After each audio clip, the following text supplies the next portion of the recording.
What's up, nerds? Welcome to NGR Radio B-Sides, Thursday's NGR Radio segment. If you can't get enough of us on Mondays, there's more of us to love on Thursdays. It's Thursday at noon somewhere. Yeah. That's right. Yeah. East Coast first, though. On the B side, it is. East Coast is the best coast. Beast Coast, motherfucker. Yeah. Dude, I was driving today, and I've had like, since I started my new job, I had 2 Giant Bomb casts saved up and 2 Giant Beast casts. Listen to all day. Giant Bomb all day. Nice. It was great. Nice. The more and more I watch of Giant Bomb, like outside the podcast, the more and more I love those guys so much. Yeah, they're great. They're great. Nice. They're like I love the reverence and sheer stupidity they hold this industry in. Like, they're like, oh, this is so cool, but so dumb. Yeah. I love it. But anyways, we are not Giant Bomb. Desk jobs are nice, aren't they?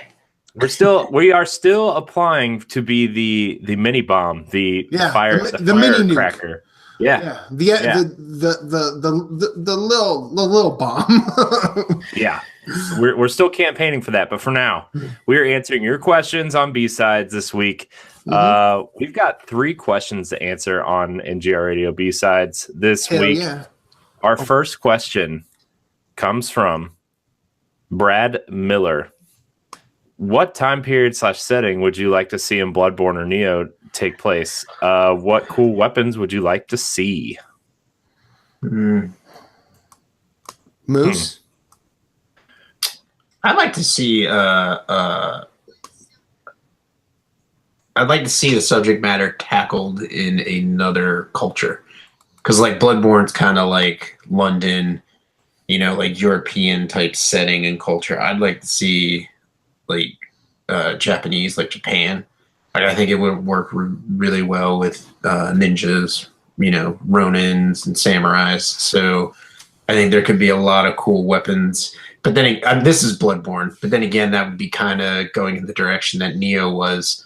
So maybe something like Greek, kind of work with like the Greek setting and maybe work, spoiler for Bloodborne, the Great Ones into Greek mythology. You know what I mean? And kind of like what we know of them now is way different than what they actually wore back then. And they were really like technically Great Ones. So like that would be awesome, I think. That actually sounds really cool. just because I played a little bit of God of War 3 the other day, remastered, just to play it because I wanted to play it before God of War 4 comes out. And like I'm just really into like the Greek kind of aesthetic right now from that game, and I'm just like, that sounds really awesome. I want to know would you fight like the Titans? Would they be like the major bosses? Would you fight gods? Would you fight, I don't know. I don't know, like what, I just think that boss design would be really cool too. Or maybe you just see like the cool statues kind of come to life and kind of, or like the weird creatures that are in mythology, like Cerberus or but see, like I feel like if that were a Sony exclusive, Sony might stop from doing that. Oh yeah, because it's kind of like, man, you're trying to take God of War's lunch. Yeah, but then again, God of War's kind of moving away. God of War has moved to Norse mythology, so yeah. So there's room for that. And what if they incorporated a little bit of God of War? Not like, hey, here's some Kratos.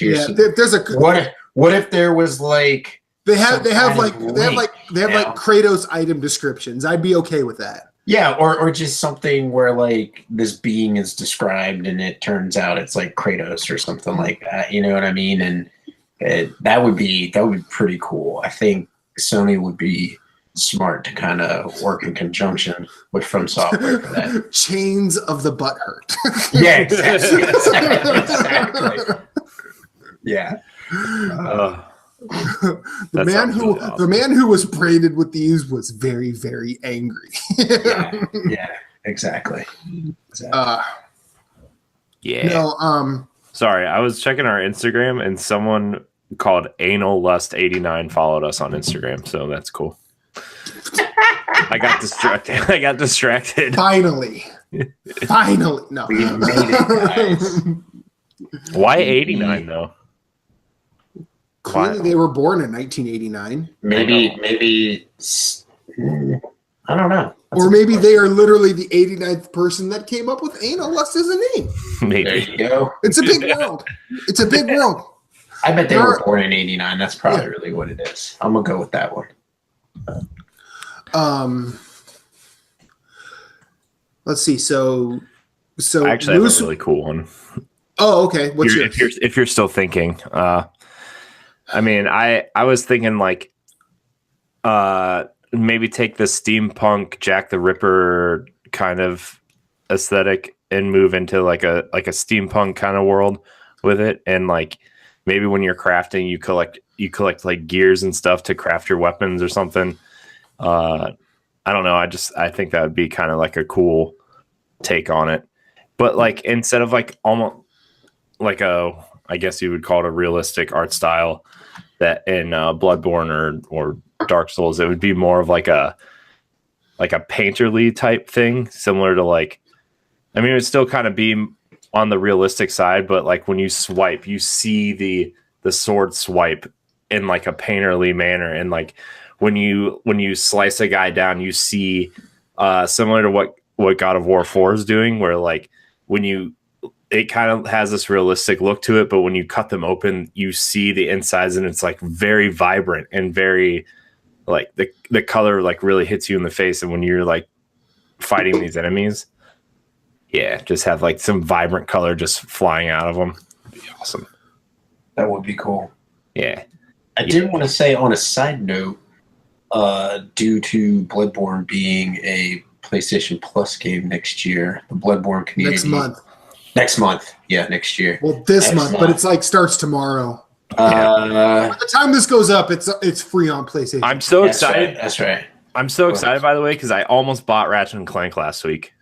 Ratchet and Clank is amazing, but really the Bloodborne community is reviving playing Bloodborne online. So like next week, they're doing an event where you're supposed to start off in the first two areas and do some PvP and stuff like that. I have to ask. Jason was telling me about it last night when we were talking about it, and then the Hammer Queen just sent me a message in our chat that another section of the community is posting that they're going to get some things going. So, I mean, I jumped on Saturday night and it was insane. I was getting summoned in the first area. I was just there, just like, hanging out and checking things out. And I got summoned by people like twice in a row. I was doing the Forbidden Woods and I got down through the shortcut and I didn't open the second shortcut. So I just started ringing my bell. I didn't even get 20 feet and already summoned somebody. And then I got maybe another 100 feet and summoned somebody else. So like, it's like people are coming back to it, So I think that's going to be awesome. But anyways, since we're talking about Bloodborne, if you have a PS4 and you're listening, grab it. Let us know. Me and Matt will help you out. Corey will play too. Corey, we need to get you through those chalice dungeons and get you. I know. I've been too busy playing other games, man. Which is fine. It's a slow, long process. Yeah. It's I've been we've been launching some Let's Play shows, so I've been kind of like Jesse Douglas, our co-host of Arsenal X, and I have been playing some Rainbow Six Siege, and he's training me in Siege. And let me tell you, it is very bad.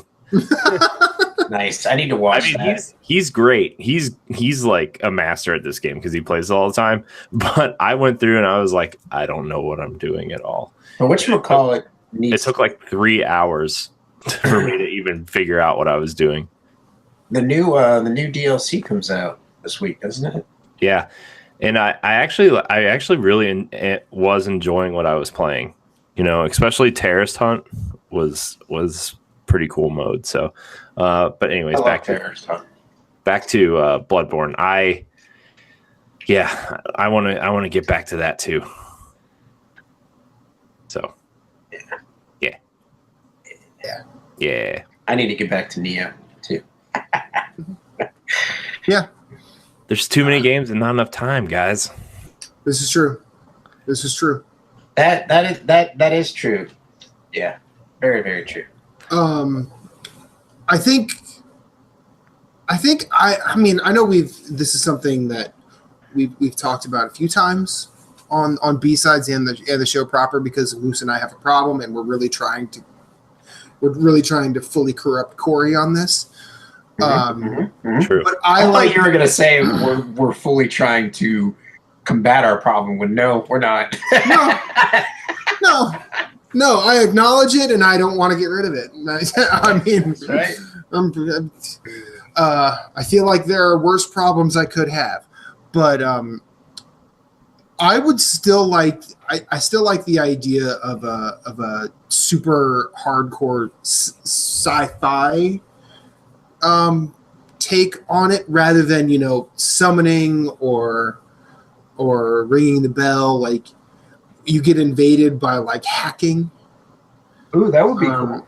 Where you're like you hack in, you come in through like like instead of bonfires, there are like terminals, and you can come in through terminals or whatever. I feel like that would be a cool take on it. Maybe if they somehow incorporated the co-op and invasion in like Armored Core or whatever, and you just corrupt enemies instead of being and I'm just gonna Andy Cool said, Matt, ever heard of The Surge? Yes, I heard of The Surge. It was one of the games I regretted not playing that last year. But I also know that it's not like that seems like Dark Souls and Bloodborne in a sci-fi world, rather than having a hyper sci-fi take on the mechanics. That's more what I'm going for here. And plus, if anything, in the grand scheme of things, like games with gold or PlayStation Plus, like Lords of the Fallen was free probably like a year after that game came out. And like, I know The Surge is a different game, but maybe they'll go after that at some point to get on one of those platforms free too. So yeah, I mean, if you don't want to, you could always try to wait and see. But I bought The Surge. I have it. I assumed as much. I'm just talking about our general audience, because like I have Lords of the Fallen too. I was actually thinking about getting The Surge because I was watching Giant Bomb quick look of the DLC, and they're like in this abandoned amusement park looking thing. Yeah. It was awesome. I was like, man, that game looks really cool, and it looks faster than. It doesn't look quite as fast as Bloodborne, but it looks faster than Dark Souls, which is appealing to me and my interests. All right, so is that it? Should we move on to the next? I mean, I sort of like the idea of them tackling a different culture too. I feel like the mysticism around Egypt would be cool. What if they did one surrounding like Native American culture? And that would be a cool one too. That would be awesome. And that would be yeah, just get some Native American spirits out there and I mean, but see, I think the one thing they're really good at, and I'm not going to sit here and say that they take everything with like the most thoughtful approach, but I know that they don't really bring in other stuff as sort of just derivative, or like, hey, this is a ninja thing, so we're going to include all this ninja stuff that's actually really dumb. They just sort of pay their like they pay their respect to that. Yeah. I'd like to see like and to bring it to Neo, which is it's easy to get lumped into that, but Neo's a very different thing. It incorporates history really well, and I would like to see Team Ninja take on a completely new set of history. And mess with that the way they did the history that has taken place in Neo. What if they went like Genghis Khan's time frame? Were they as as disciplined in the martial arts, or were they more barbarian? Barbarian type. I think Genghis Khan was more barbaric. That's what I'm saying. Like, take on a barbaric type setting. Yeah, that would be cool. Yeah, like in that same area. I'd be down. I never wanted to play like the modern Ninja Gaiden games, but when I found out that it was Team Ninja doing that, and then played it, and I was like, huh. I'm definitely curious about whatever Team Ninja is going to do next. So, and if they were to try something weird out there like that, or like even take on a caveman story, why not? Yeah. But just make it better than Far Cry Primal, and you're pretty good. I think we've covered that question. Anybody else have anything to add? Nope. What if somebody made like a super cartoony version that kind of took on the aesthetic of like Cuphead, but Bloodborne in Toontown? Let's do it. Let's do it. Blood Tunes. All right. So Quentin Ramirez. Is that the question we're answering? Okay. Question comes from Quentin Ramirez. I'm a huge fan, guys. Keep up the great show. What drives you to purchase a game that you may not purchase otherwise? Well, Quentin, thank you for being a fan. That makes one. Thank you for being a fan. How about some Golden Girls Bloodborne? Oh man, that'd be awesome. Blanche would be a bitch. I want the blue robe. That's the most powerful robe. Oh God. Yeah. Anyway, a game that you wouldn't otherwise purchase? For me, it's just friends. Like if friends are playing games, like I would play it with friends. If that's one of the key factors, I think. I'd say price point, and I don't really like go off like so. Recently, I bought Shadow of the Colossus. I was going to buy it. I was going to wait for a sale because I've never played it and I heard nothing but good things about it. But what pushed me to buy it day one instead of waiting till the holiday season for a sale is the fact that it is $39.99. It's only $40, and the fact that it was getting like really, really good reviews. So those are some of the factors, and it has to appeal to like what I like indies or action games and whatnot, or if it's something that puts a twist on what I already love. So like a Metroidvania game that's like procedurally generated. So it's like continuously changing like every time I play it, like I'll have my eye on it and then I'll buy it, if it's getting some good buzz. So that's what compels me to buy a game that I normally wouldn't. Yeah. Yeah. I've bought a bunch of games just word of mouth from you guys. You guys are trying to convert me into the we're trying to make your PS4 ways. Yeah, we're trying to make your PS4 dashboard look like ours. It already does. You and your Earth Atlantis and your little submarines that go into the brown water. Ooh. Yeah. Wow, that's just the background color. Them muddy waters. Yeah, that's true. True. Some robot poop in that water. Hell yeah. That's the real shit. I think what pulls me into buying a game is I'm listening to what I see the chat, and Andy Kluhl has a couple of really good points. One is morbid curiosity. The other is high recommendations from friends. And the third is he says some reviews can be misleading. That's true. I agree with all three of those points pretty heavily. But like a lot of the time, it has to.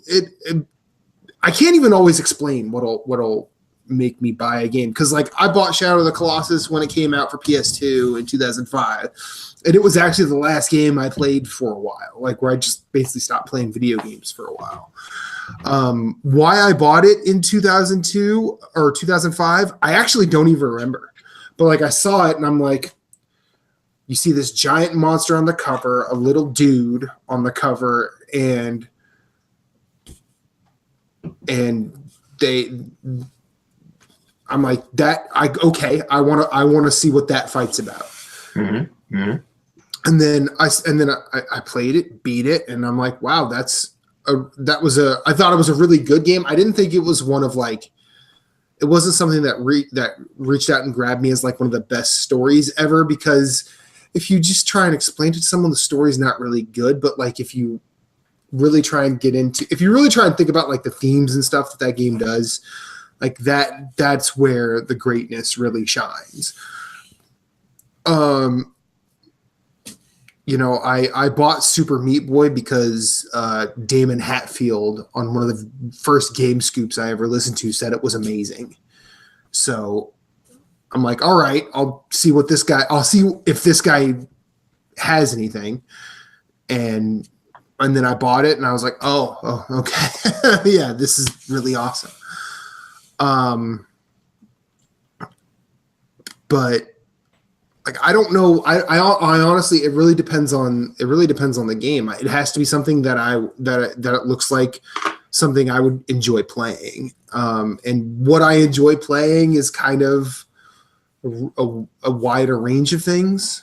I don't think trailers and reveals do story very well. They don't really sort of convey what the story is. But like it has to look fun. I think that's the one real caveat that I have. Like Monster Hunter, I've been interested in that franchise for years. And then when I saw that it was actually coming to PS4, and that's the console I use the most, I'm like, oh, that'll be where I play it. Fine.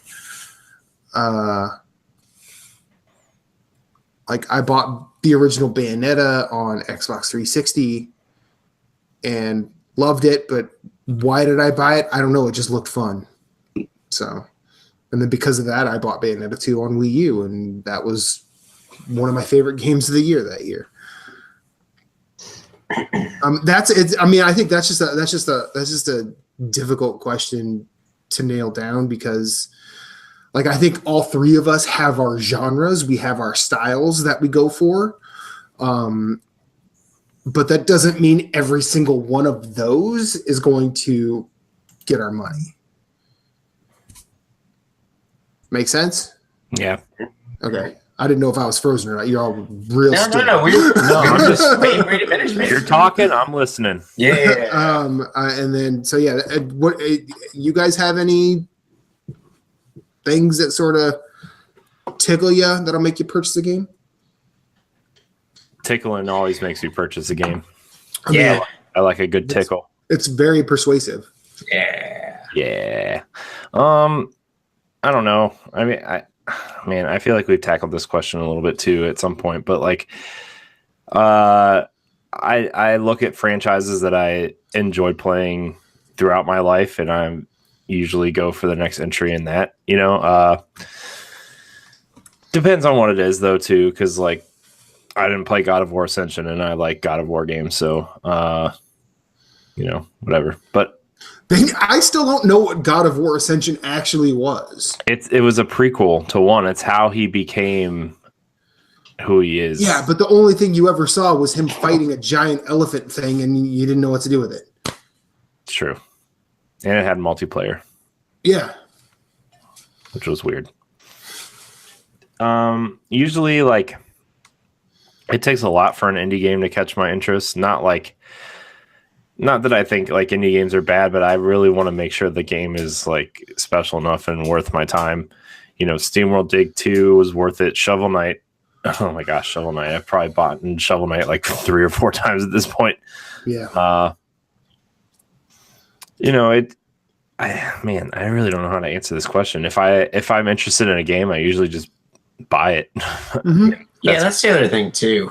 Just buying it. Like I bought Shovel Knight on PS4 and then it came with the Vita version. And then they decided like, okay, which is their decision, we're gonna do all this additional content. So if you don't buy the game by such and such a time, everything's gonna get broken out. So like I get everything for free. All the DLC that they put out has been free updates for me or for whoever has bought it. And so sometimes buying in early, that's another reason to buy something. Like if you have a feeling that something's gonna like take off and it's really gonna grab you, that's another reason to buy it, is to try and get in early or get in on the ground floor, so that you're not so far behind and trying to play catch up. Because I had to do that with Destiny 2. I didn't get it till a month after it came out.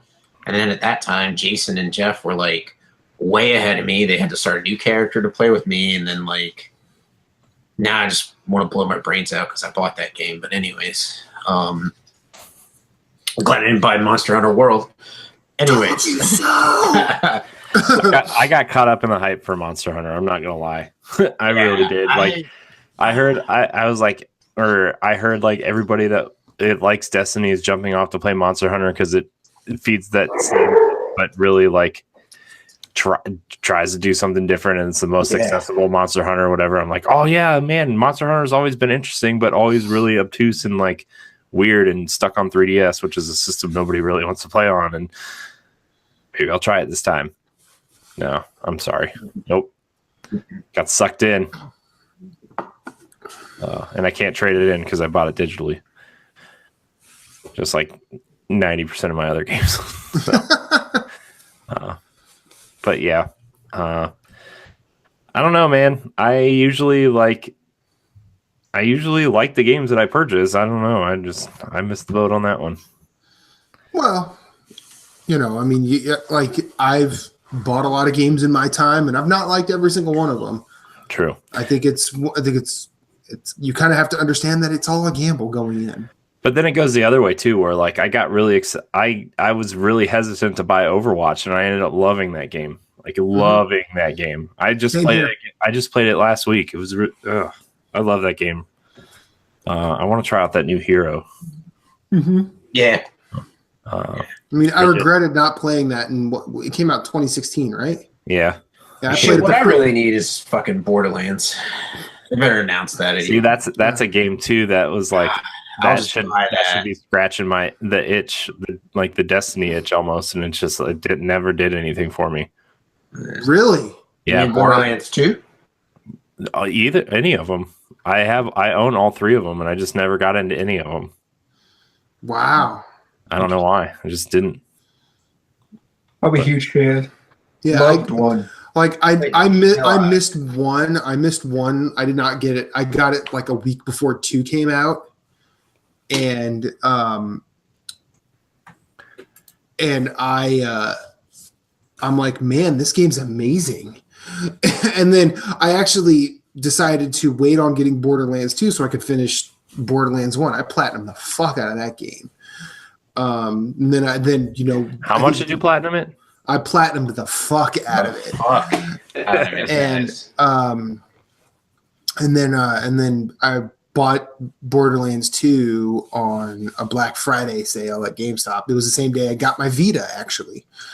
And then I platinumed the hell out of Borderlands. I 100%ed Borderlands 2 on PS3. Like that, everything about that game was just awesome.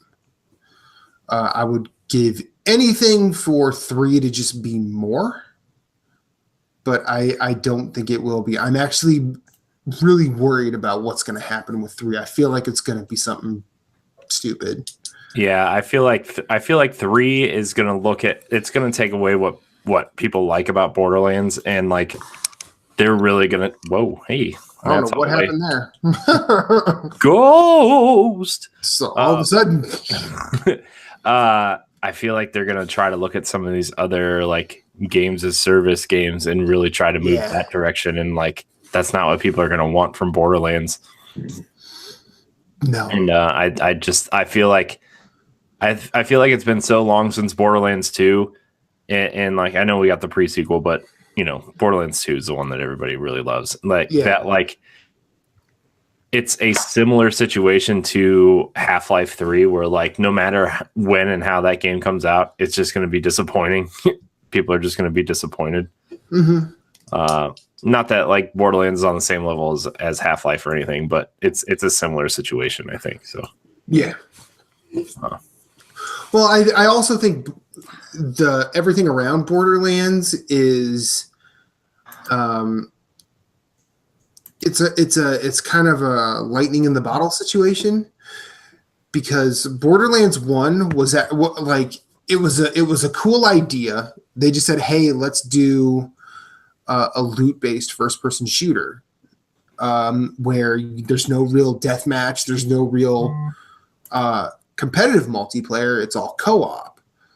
And I feel like that's a good idea. And then, they had the different types of weapons, the weapon manufacturers that had like different specialties, and all of those weapons felt real different.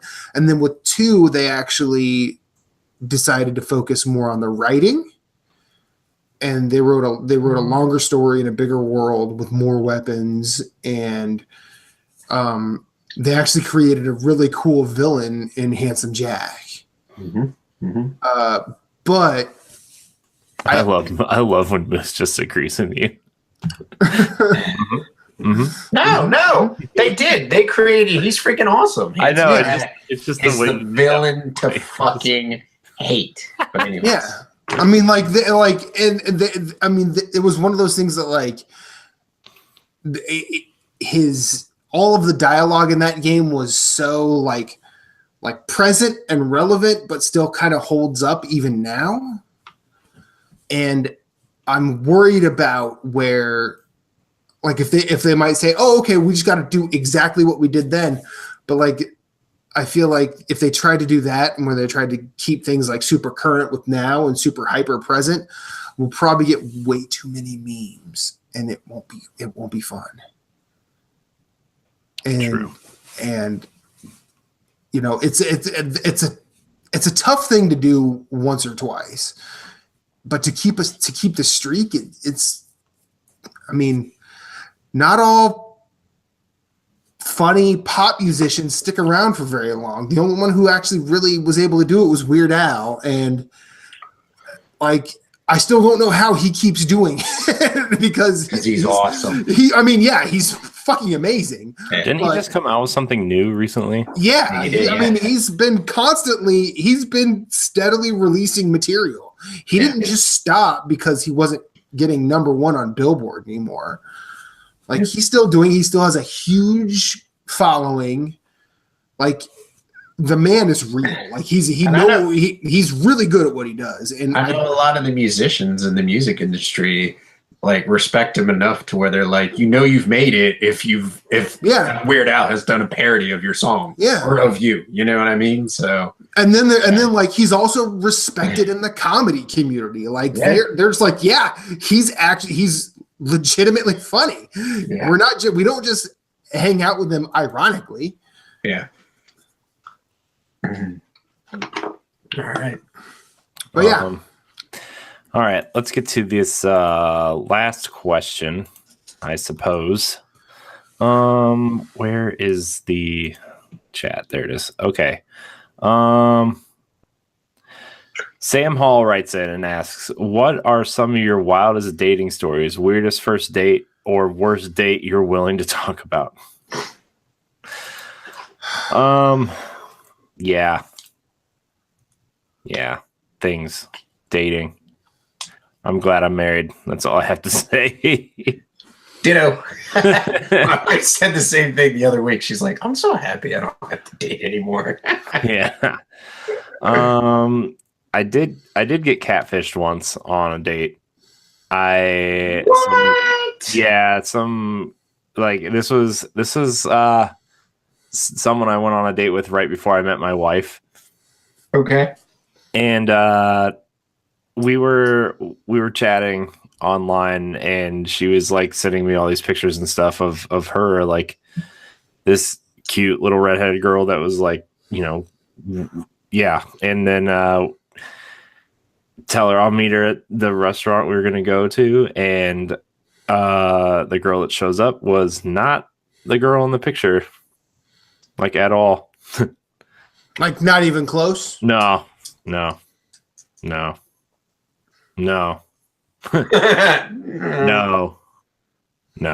I mean, based on the way you're saying this, was it a dude? No. I mean, I don't. No. Okay. Title of this B-sides. No.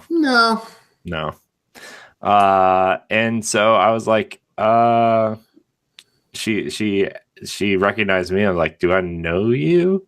She's like, yeah. And I was like, no. Like, no, you're not. I was like, you are not the person in the picture, so I'm leaving. Yeah. Like, yeah. And like I didn't even like finish the date. Like I didn't even stay on it. You didn't even start the date. Yeah, pretty much. It was, I mean, that's not like the worst date I've ever been on, but it's the worst one I'm willing to talk about. Actually, I could tell a pretty funny blind date story that my friend. I think I've heard this one. Tell it. Yeah, you got to tell this one. Okay, so my friend, he was dating this girl at the time, and she had a single friend, and this was probably like 10 years ago at this point. We were hanging out, and they said, "Hey," and I wasn't dating anybody at the time, and they're like, "Hey, you should meet our friend." And I was like, "Okay, is she cool?" They're like, "Yeah, she's really cool. She's really nice. She's like, you know." What was the word they used? Spunky was the word they used. Ooh.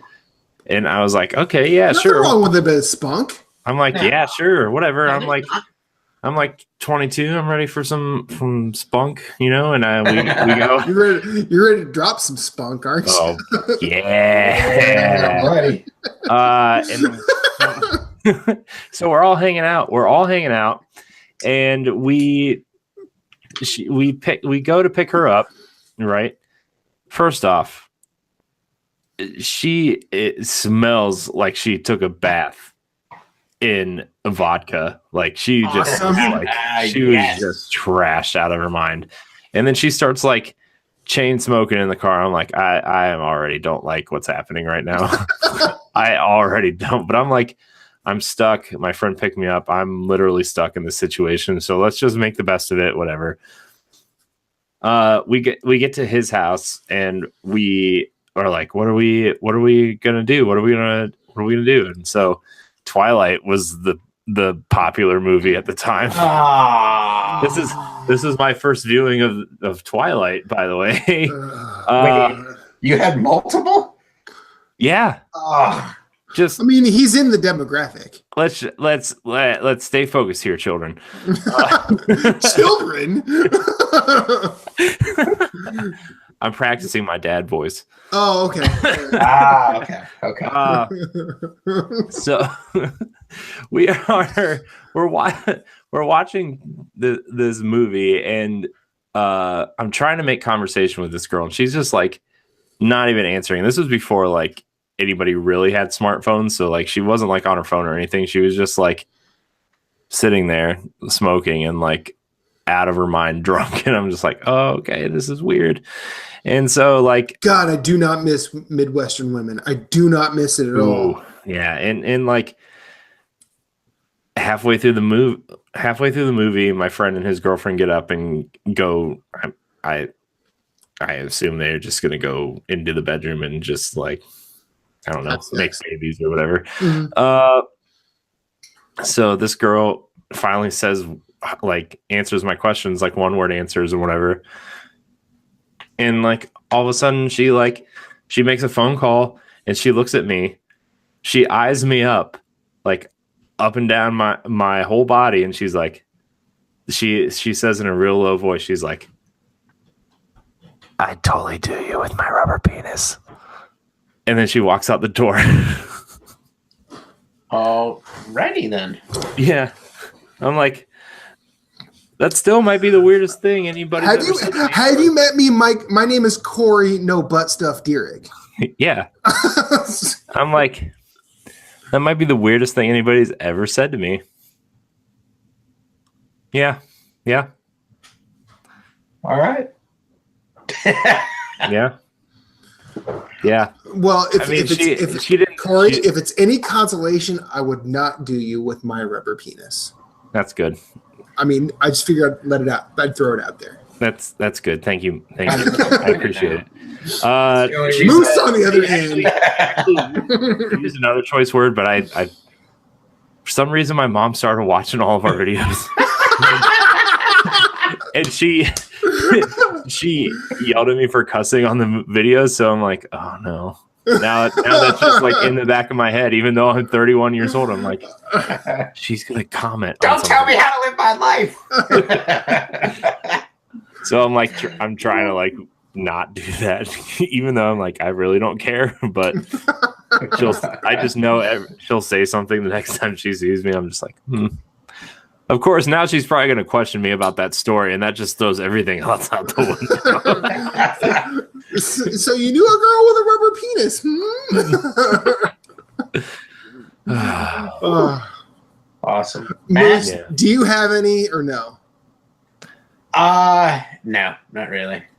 Nothing that exciting. Just, the only thing I got that's exciting or weird was I was on a date to see The Cell with a girl at the theater, the closest big theater, because it's by Concord Mills, which is kind of like a big giant mall. Like I'm sure they have mills elsewhere. It's like a chain, and so it's just like a big circular racetrack. And so we were like walking around, and people were like making beelines, not like running to the door, but like you notice like people are like really moving towards the door, and you're like, what the hell is going on? So we got to the theater. And we're like hanging out and, about to watch the movie. Moose is about to get some action a little bit. But they came in, they're like, yeah, there's an issue across the street, so we're going to start the movie and we'll come in and let you know if we have to everybody has to leave. Yeah, end it and everybody has to leave. So they started and we get like 20 minutes in and then they came and they ended it. And we were in a bookstore and you could hear, it sounded like it was raining. And I was like, okay, well, maybe it's a torrential downpour and people just want to go home before it's like crazy out. Right. And then they come and they tell us, so this was before the other side of the road was built, like the whole, the Lowe's over there, like the shopping centers and stuff. A dude with a bulldozer hit a gas line, was able to get away from it before it caught on fire, but it was like a flame, like 50, 60 feet. Yeah. So you could, we got close to the doors, you could hear the rumbling. That is like the weirdest date story I have. I don't have it. It's not safe. Yeah. And then they wouldn't let me go down the road to go to my house. So I had to go some weird ass fucking way to try.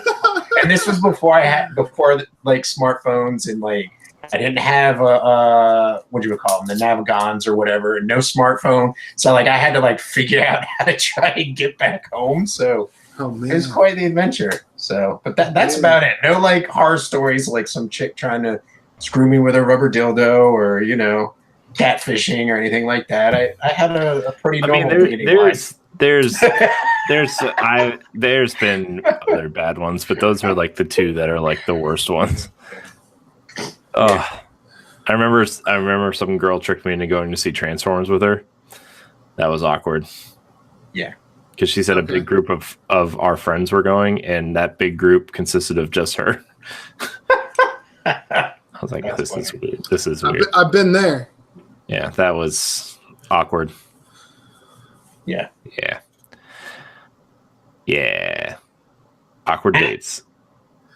Well, I've got some. When I first started working for Pepsi back in 1999, you got a handful of those cans, didn't you?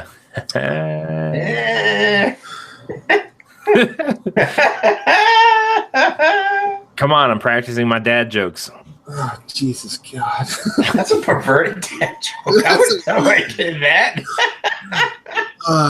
Tim Nestor, teach Corey dad jokes, please. Just go hang out and I follow actually have a dad joke writer in Joey Pease.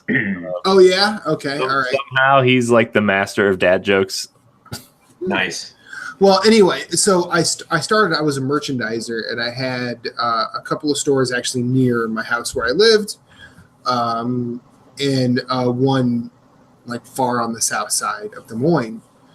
But one of the stores near me, a girl I rode the bus with to high school worked there, and I recognized her. We were sort of friendly back and forth. But then there was her manager. I think her name was Sharon.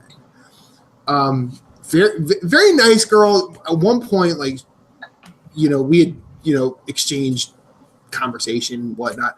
At one point, she, probably about 2 months in, she basically hands me a piece of paper and she said, "This is my number. Call me sometime." I'm like, "Oh, okay, fine." Old school. I like it. Well, this is before this is before cell phones were super prominent, at least in the Midwest.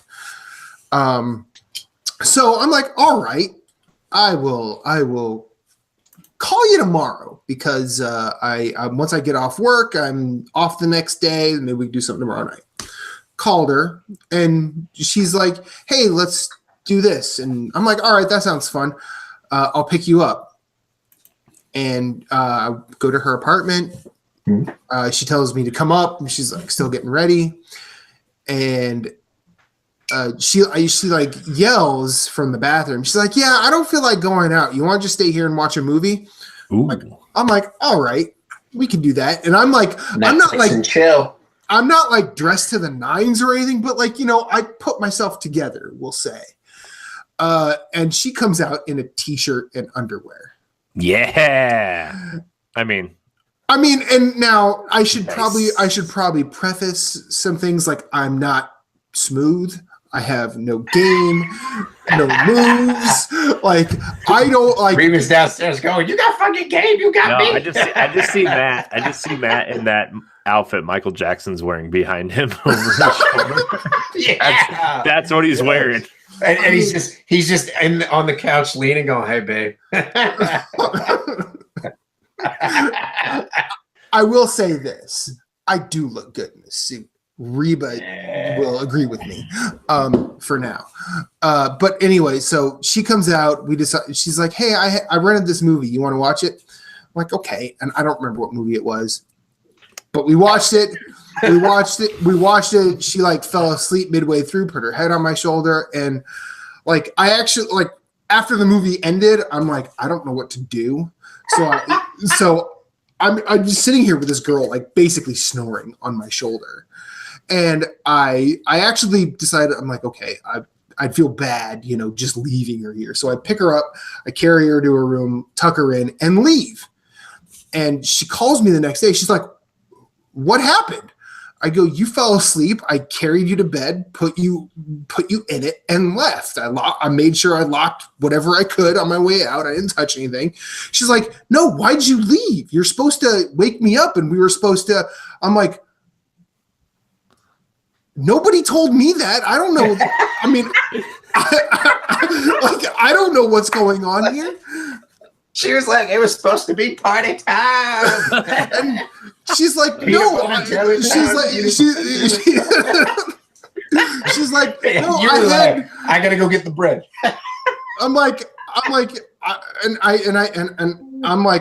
I'm sorry. I didn't know it was like that. I thought we were just going out.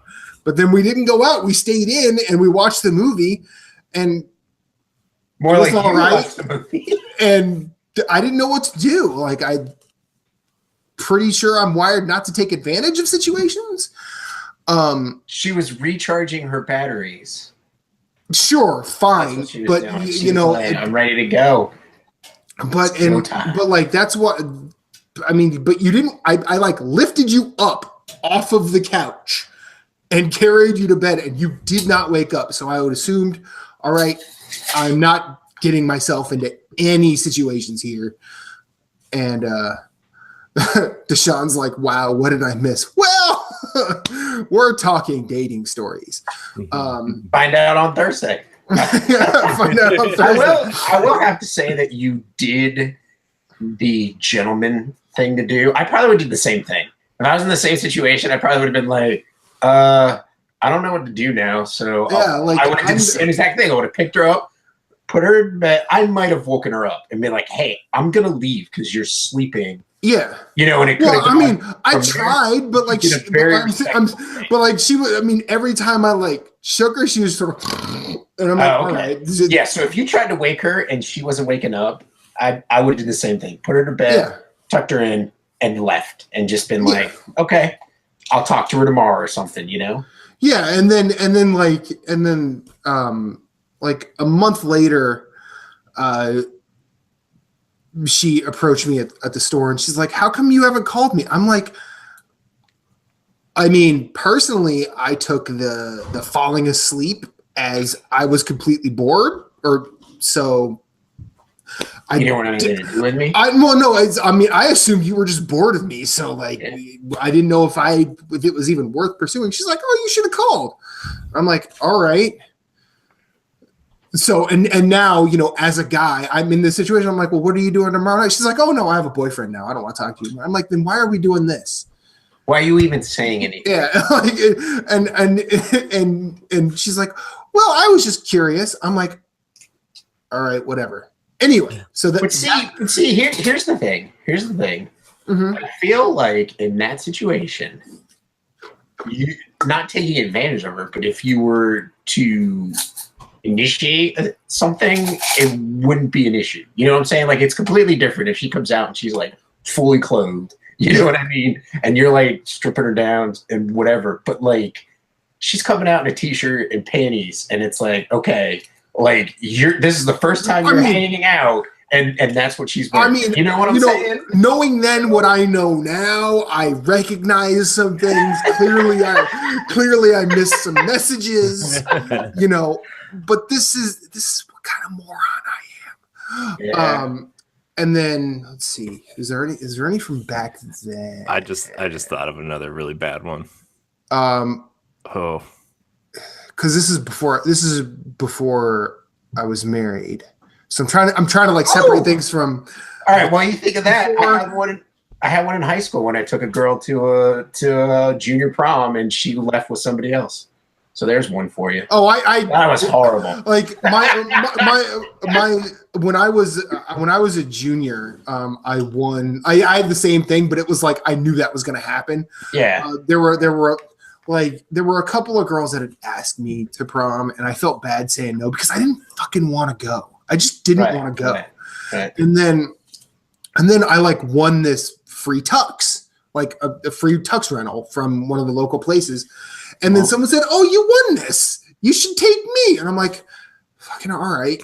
And then I went and like saw all the people that asked me, and they like had some questions like, oh, you didn't want to go, but you're going with her. I'm like, it was a different thing. Like when you asked me, I wasn't going. Then I won this free tux rental, and she said, you should use it and take me. And she and I are just friends. Like the girl I went with, her name is Jill. She and I had known each other since I was like 5. Yeah. So yeah. So and great friendship. Yeah, she went out, we danced, and we had a good time, and then she went and probably had sex with her boyfriend, which good for her. Yeah. But like everybody else was pissed off at me. They're like, I can't believe. Like I remember this girl, Lindsay. I can't believe you said no to Dana, but went with Jill. She's a junior, or no, she's a sophomore, and you're a junior. What the hell? I'm like, I don't like Dana like that. Dana's a very nice girl, but like. Right. Very dateable, just not. Yeah, I will go on dates with her. I will eat meals. I will watch movies with her. I am not kissing her because I don't see her that way. Right. But and nobody sees that side of it. Everyone's just like, oh, you went with her. Yeah, you went with her because you wanted her, and I'm like, no, jealousy rears its ugly head. To be honest, we played I'll show you mine if you show me yours before kindergarten. So I've seen it. I don't need to see it anymore. Yeah. What's really funny about mine is like I think they ended up getting married and having kids, and they're still married to this day. So I didn't even have a problem with it at the time because I was only like somewhat interested in the girl, and then like they were hanging out and partying, and you know, of course, like at the time you're like, it sucks and all that, but then like as you think of it, you're like, I'm fine with that, you know. And then like they dated forever, and then they got married, you know, and you're like, okay, that's awesome, good for them, you know. Yeah, you're like, fuck, there's nothing I could do here. Yeah. Like, I mean, raise your hand and say congratulations. I mean, what do I got against destiny? It looks like. Exactly. I mean, Exactly. Okay. It's like that moment in High Fidelity. She married him. Yeah. This is beyond my control, beyond my fault. You know? Yes. I don't think I have any from more from that age. Like it's been long enough that I don't really remember. Post divorce, I got some good ones. It was. I actually think I'll save my favorite story for last, because it's one of those things that's so fucking weird that it can't be true. No, the first time I went on a date after, like, when I realized, you know, X and I are getting divorced. It was online dating. I'm not going to say which app, whatever. Started chatting with her. We seemed to get along, and you know, witty banter. And I'm like, hey, we should get together. So we got together, and it turned out like after the date, she accused me of not being who I was. And I'm like, how do you figure? Like I don't know how this works, because like I used all pictures of me because I have nothing to hide. And I didn't lie about anything on the date. And she's like, well, you never told, well, and oh no, what her thing is, she's like, you never told me you played video games. And I'm like, you never asked. And she's like, well, that's something you have to tell somebody. I'm like, I figure if I was like a sex offender, that's something I have to tell somebody. Right. Not I figure if I was like a convicted felon, you might want to know about that. Or if I didn't have a job, you might have some questions there. I think your vinyl addiction is more detrimental to your health than your video game play. If I was umbilically attached to a twin, that might be some information someone wants to know. I also feel like his vinyl addiction is more detrimental to like the health of the relationship than his video game addiction. Like it's like it could do some damage. I mean, as far as I know, Reba's cool with it, so it's fine. Yeah, there you go, man. And then there was the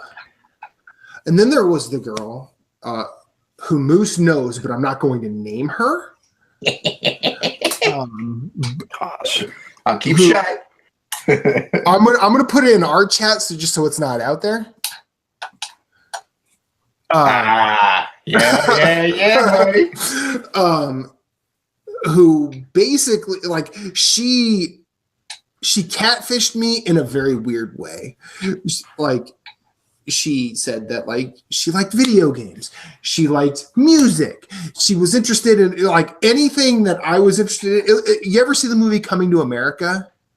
Yeah. And the one that Eddie Murphy's supposed to marry, and he's like, well, what do you like to do? And she's like, whatever you like. It was one of those. Yeah. Like where she was just trying to girlfriend chameleon onto my interests. So somehow I would find her interesting.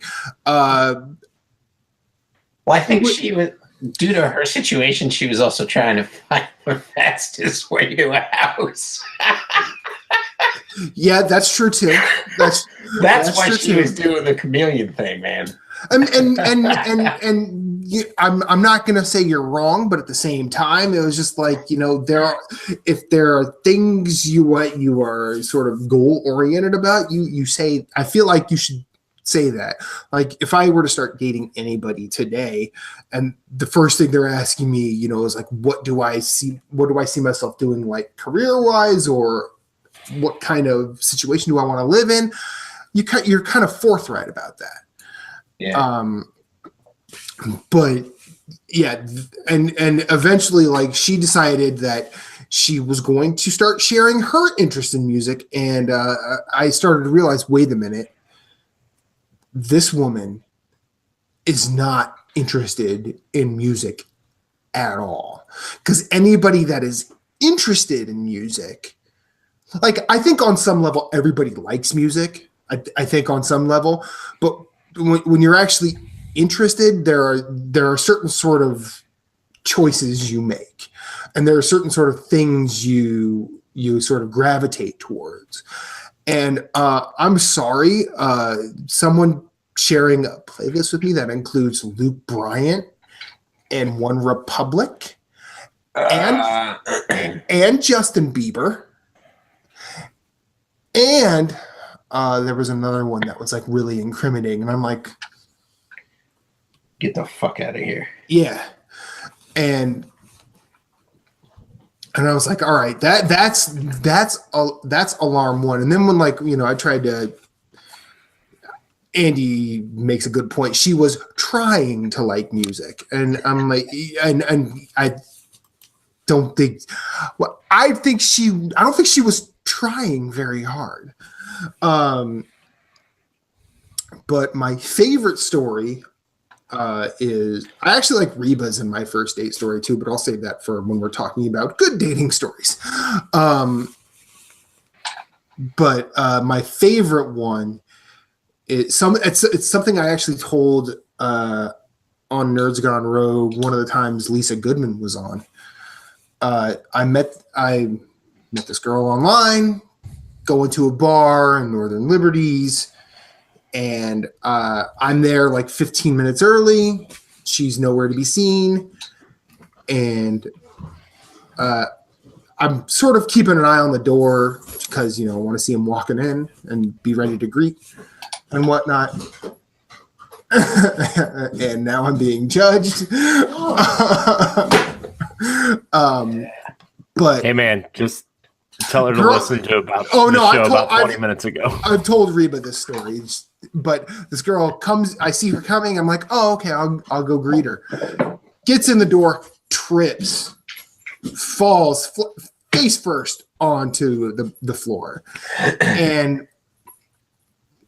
she's actually kind of laughing about it, and she wasn't hurt or anything. But out of her purse, just spilt a multitude of condoms. Alrighty then. All of them were different colors. Yeah. She was going to show you the rainbow. And and I'm trying, not to be judgmental. Like, come on. I have no reason to judge anybody. So I help her get her stuff back into her purse, and sit her down at the bar and like, hey, would you like a drink? She's like, yeah, sure. We order her a drink. And then she looks at me dead to rights and says, pick a color. And I was like, what? And she's like, well, what do you think this was? I'm like, I mean, to be honest, I thought we were two adults getting together to meet and get to know each other. And her words were, I'm a modern woman. We don't do that anymore. And I'm like, okay, does that mean I have to pay for your beer? Because if you're a modern woman, you don't need me. And she's like, you guys are all the same. I'm like, I'm like, what? I'm not looking to. I'm like, in case you haven't noticed, I have two hands. If I don't get laid, I've got lefty and righty to handle my night. Stranger danger. I mean, Rosie and stranger. I mean, I have this phone that I could just. There's porn everywhere on it's free now. Yeah. So it's I mean, no disrespect, lady. Don't need you. So and she's like, and she actually like got up, walked out. Bartender gave me a high five and bought me like 5 rounds. It was cool. Nice. Yeah. And then she made you breakfast the next morning. Nope, she did not make me breakfast the next morning, Corey. No, she did not. See, you made Bagel angry. You see what you did? Oh man. Well. So yeah, man. that was some dating stories. Yeah, I have one more, but I think we've been going long enough. Yeah. So plus we are gonna go. We still have to do the show. We still have a show to do. Yep. Maybe we'll revisit that in round 2. So this is the longest B-side ever. Yeah. You can catch NGR Radio B-Sides on Thursdays at noon on youtube.com/NGR Radio or NGRradio.com. Matt, Moose, this was a good B-Sides. Very nice. So, yeah, until next week, keep on B-Siding. B-side Nana and out.